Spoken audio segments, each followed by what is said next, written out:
Hi guys, we're here today joined by Joel Montague, West End actor, probably most known for playing Mendel in Falsettos, Ogie in Waitress, and also the understudy Dewey in School of Rock. Say hello to Tamworth. Hello, Tamworth. How are we all?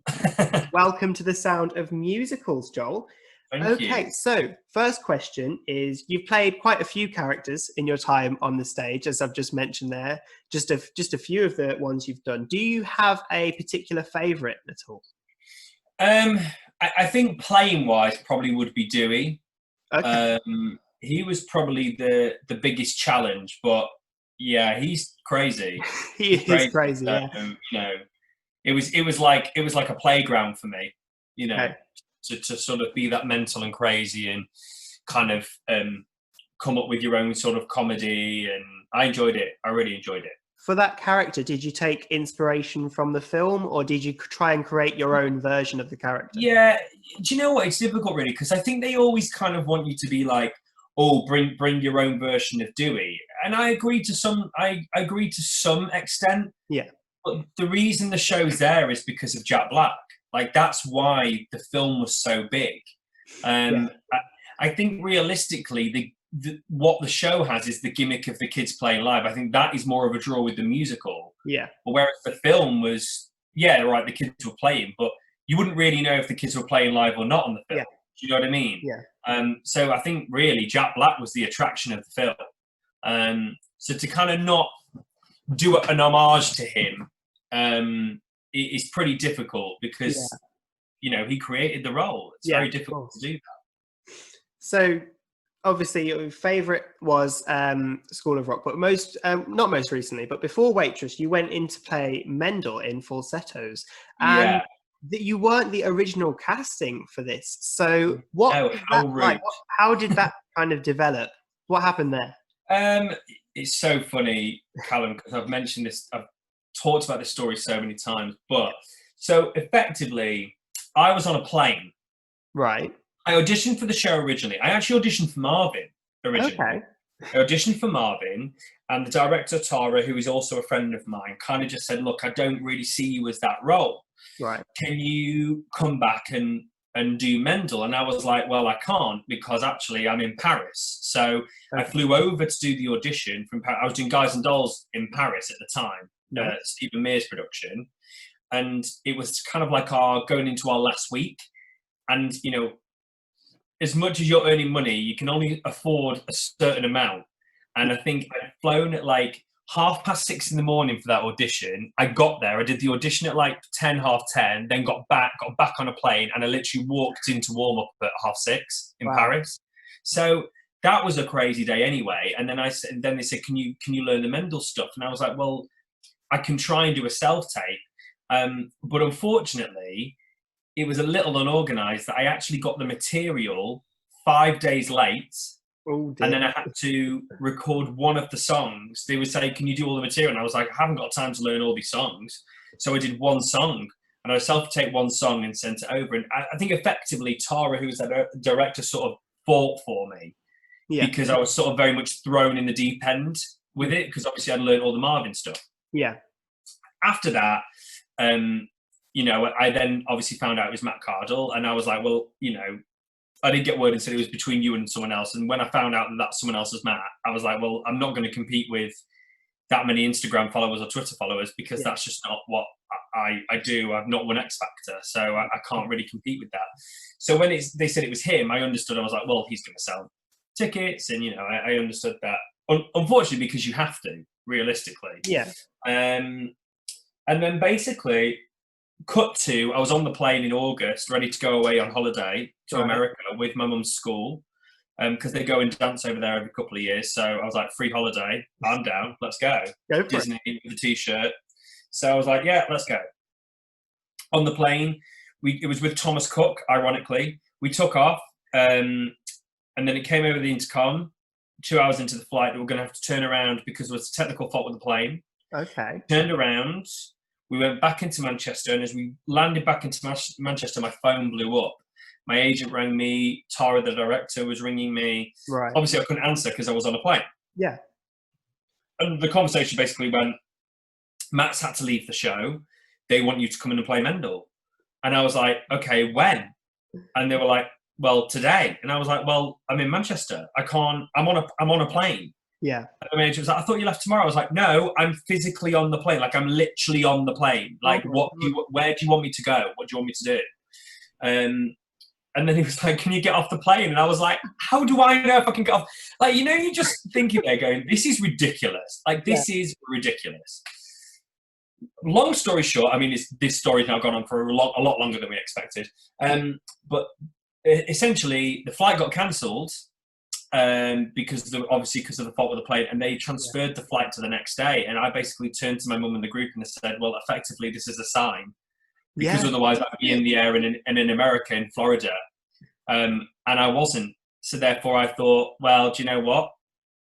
Maybe it's a sign, maybe I've got to do it. And it turned out to be one of the best things I did. And that led on to Waitress. And yeah, I mean, I can't really regret it. Do you know what I mean? Can't make these things up, can you? No, definitely not. So yeah, that was the long-winded story. I had no idea. Yeah, a lot of people don't, apart from the cast who've heard it 20,000 times. They've heard that story 20,000 times. So, you know. So what was it like coming into that show, Falsettos, later then? What was the rehearsal process like for you? Well, they've been in production 2 weeks. Right. And I think I have to try and say this very tactically now, Callum. Yeah. In the nicest way, because I wasn't in the room. So I didn't know. Okay. But effectively, for one way or another, they were falling behind through no fault of everyone's. I just think through process and how things worked. I don't really know. Okay. But when I got there, I kind of learned the score in about 2 or 3 days, roughly. So I kind of bashed it in my head 2 or 3 days with Andrew Hilton, who's a good friend of mine, who was one of the musical supervisors. Yeah. He was MD on 9 to 5, and he'd basically taken time away from 9 to 5 to come and help me to learn the score. That's him. Lovely. But it was kind of like, in a way, the team had to kind of go, Joel's our focus for the next 2 or 3 days because we need to get him up to speed, which I can understand. And everyone in the cast was wonderful and lovely, but I don't feel like because they hadn't had as much sort of solid one-to-one as I had. Yeah, I think they felt they were a little bit behind in the end because I'd had so much one-to-one desperation than they had. But in saying that, you know, I also must admit I did go and do a lot of homework as well. Like, not saying that they didn't, but I think when you do have a one-to-one thing, you then take that material and you can go away and learn it yourself, if you see what I mean. So I would then basically say, what are we doing tomorrow? And they'd tell me, and then what I would do is I would go and listen to all the stuff that we were doing the next day, just so I was a step ahead, essentially. Not that they weren't, but just so I knew, because I just had to be doubly on it. Like, I couldn't let myself slip. And I think that was the nerve-wracking thing, is they were kind of, a few of them were kind of like, you know, it's good that you've got this one-to-one and stuff. I wish we'd have had that. And I'm like, but I kind of needed it, because otherwise I wouldn't have got to any performance status. And I think the first afternoon, on that Saturday, I started learning it. First afternoon, Tara was like, do you mind just getting some stuff up on your feet? And I was like, I would literally chuck the score out and I went, just shout the words out to me. Yeah. I went, I'll try and get through it. And that was effectively what happened. Wow. Yeah. And it created a absolutely brilliant show. I don't know if you can see there, but I've got the program there. Went to see at the other Palace. Oh yeah, it was a great show, and actually I've got your signature there. I don't know if you remember it at all, but got your signature there. But yeah, it was a great show, absolutely brilliant. I loved it. Thank you, mate. Yeah, well, it was a great experience. It was a great experience. Yeah. Okay, so is there a future for Falsettos in UK? Do you think it'll go on tour at all? That's really, really strange. I mean, the people to ask would be Celador. You know, they were the producers. I don't know. I think for me personally, I think it would have been nice to have a bit of a transfer. Yeah. Definitely. I don't know how they would have sold it. Yeah. But I do think the great thing about it was they picked the right time to do it. Yeah, I definitely. think it's very relevant. I think people can have, obviously we had a lot of problems with this. Well, we didn't have a lot of problems, but we had certain people speaking up from the Jewish community that weren't happy about the show. Which obviously everyone has their problems with various productions. Yeah. I mean, for me, the simple fact is that we were just a bunch of actors putting on a production, and we were cast, and there's nothing that we could do. Yeah. Our religion or ethnicity, whatever it is, there's nothing to do with that. You're an actor, so you just do. If someone offers you a job, you pretty much take it. So I mean, I'd looking back now, I would like to. I definitely think the four of us. I mean, obviously there was 6 adults in the cast, but the primary 4 that did all the show, myself, Daniel, Laura, and Oliver, were basically like, we would do it, but we'd have to have alternates because the show was just so exhausting. It is. It's non-stop, isn't it? So it's relentless. It's relentless. And the thing is with the Jasons, there was 4 Jasons. Yeah. So they did 2 a week. Which they're kids anyway, so of course they should only do 2 a week. And then obviously Natasha and Gemma, with the greatest respect to them, they were only in the second half. Yeah. So effectively, it was fine for them. Yeah. But for the alternates, I mean, and Matt, and thank God for Matt McKenna and Tash O'Brien, because they were on a lot. I mean, they got on for every single one of their roles. Oh, nice. Yeah. Which was great for them, and also great for us, because like Daniel was like the most hardcore. Daniel was the most hardcore. He hardly ever went off. I think Matt went on for Dan twice. Right. But I remember obviously the boys shared a room, the girls shared a room. But I remember we were talking to Dan, me and Ollie, and Daniel just said, "I'm mentally exhausted." Because it's such a heavy role, Marvin. It's so mentally exhausting. And Ollie's was heavy, but I think Ollie's was vocally heavy because he just sat up at the top the whole entire time. Yeah. And me, Mendel was probably the laziest, actually, out of all of them. Fair enough. The issue with Mendel was it was just the relentlessness of the show. Yeah. Like you just got tired. A small cast, and you're all almost always on stage, at least. Yeah. And I genuinely think if those 4 characters would have just... And also, we were the longest run that's ever happened, apparently. I didn't know this. Oh, right. The Broadway one didn't run, like, as long as we did. No. I think the Broadway one was like a 6-week stint. They did a bit at the Lincoln Center, and then they did a bit of a longer stint after. But I don't think it ran for a massively long time. Okay. Didn't know that. But it's just exhausting. I mean, and if not, maybe we'll stop moaning, but, pay us a lot of money and then we'll probably find a way of getting through it. Yeah. Well, hopefully it does come back in the near future or the far future. Hopefully. Oh, who knows? I think we would all do it. I definitely think we'd all do it again. I think we look back on it now with fond memories. At the time, it was very difficult, but I think we look back on it with a lot of fond memories. Well, I know we'd all love to see it come back, definitely. Yeah. And of course, there you mentioned we give a lot of love to the swings and the alternates of the theatre world. I started there. I started as a swing. You have been one as for School of Rock. So for people that don't know, can you describe a swing or alternates role within a show? Right, so I was an understudy at School of Rock, so I only covered Dewey. I only covered one role, but I've been a swing. I was a swing on Billy Elliot, and I was a swing on Urinetown. Nice. But I was also a cover in Urinetown as well. I covered 6 roles in Urinetown as well as being a swing. A swing. The best way for me to describe a swing is if you're on a football pitch and you have a substitute. Yeah. That's what a swing is. A swing is a substitute, effectively, for someone else. Now, people kind of go, "Oh, that means..." Because the one thing I really hate is when you're going to a stage door and people are like, "Oh, who are you?" And you're like, "Oh, I was a swing." And they're like, "No," very dismissive. And it winds me up. And if there's anyone in the public that I see do that to anyone, I will pull them up. I don't care how much of a fan they are, because everyone in the general public deserves to know how hard the understudies and the swings work. And the only reason I will promote that is because I've been one and I've been there and I know how it feels. And you're always, no matter how good you are, you always feel like you're not as celebrated as the people that play the roles. Yeah. And in a way, that's kind of why I made the decision to not be a cover anymore. Yeah. Because it was hard. It was mentally hard. You know, you were always being compared, and I didn't want to be compared. You Cool. know, Yeah.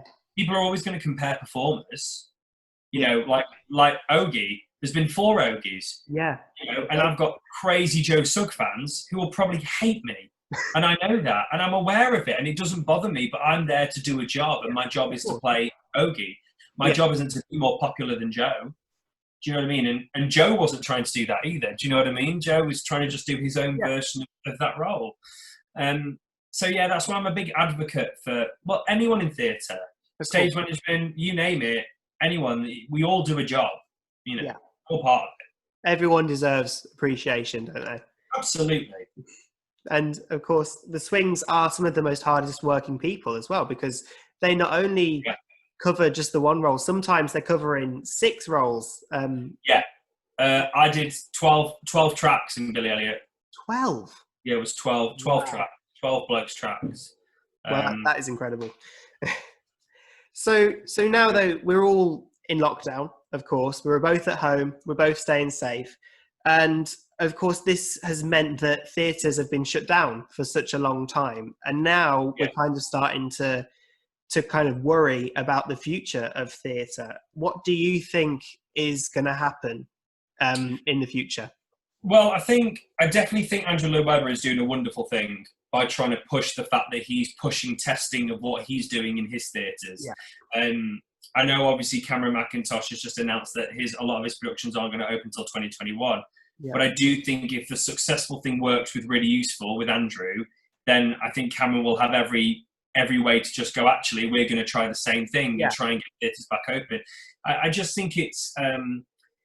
people are complaining a lot about football now being back on and theatre isn't or whatever. And I just feel like there's no argument. We all need to try and do the best we can to get back. Yeah. That, for me, should be the focus, not comparing it to something else.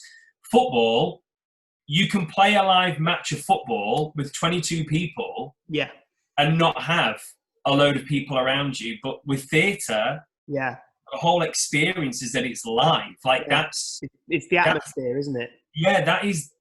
Theatre is based on it. Now, we could open the Adelphi and go and do a show of Waitress and film it. Yeah. Live stream it, fine. But not being funny, me doing Never Getting Rid and doing Ogie, not getting laughs, and it would be carnage. It would destroy my soul. Because that's the part. That's you want an audience reaction. That's what you especially want. with a part such as yours, who's such a comedic character.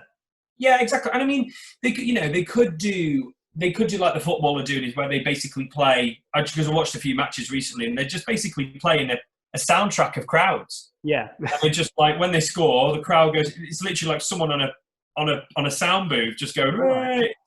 So you could do that. You could do that and bellow that through speaker, but it's how it's going to make money and how it's feasible. Yeah.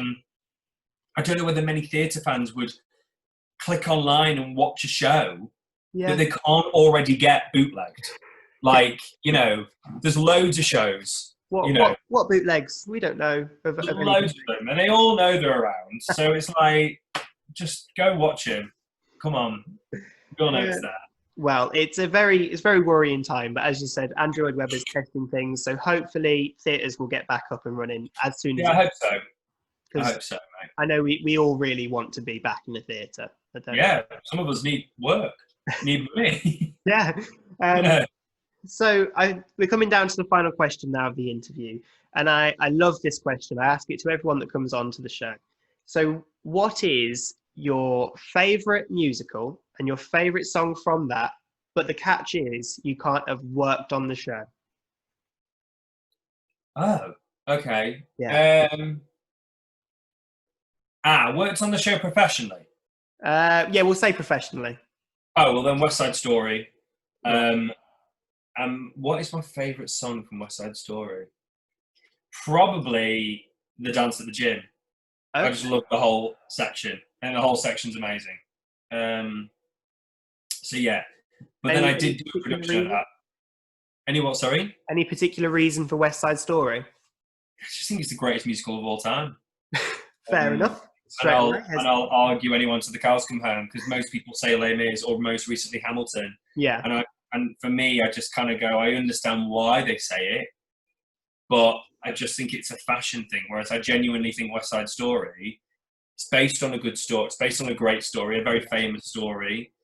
They transferred it to a different time. It's something that can, if they take the book, they can keep transferring it, whether it be people of color, people of Caucasian race, whatever it, like you can always imagine two gangs or two families, and the two star-crossed lovers. I think it's the basis of a very good story. Yeah.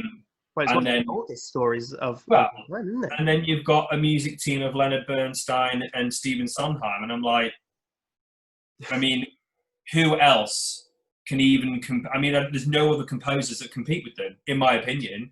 Fair enough. You know, Pasek and Paul are incredible, and Lin-Manuel's incredible, and Lloyd Webber's incredible, but Sondheim and Bernstein, you're not even going to get near him, to be honest. But that's just me. And in years to come, maybe, you know, Lin and Pasek and Paul, like in 40 years' time, we might look back and be like, oh my God. But for the moment, they are sort of the current geniuses of our time. So, and they will also themselves bow down to, you know, Sondheim and Bernstein. That's their influence, you know, their influences. So we'll get that song played out later in the show. But for now, this has been a brilliant interview with Joel Montague. Thank you so much for coming on the show. It's been great having you here. Thank you. Thanks, mate.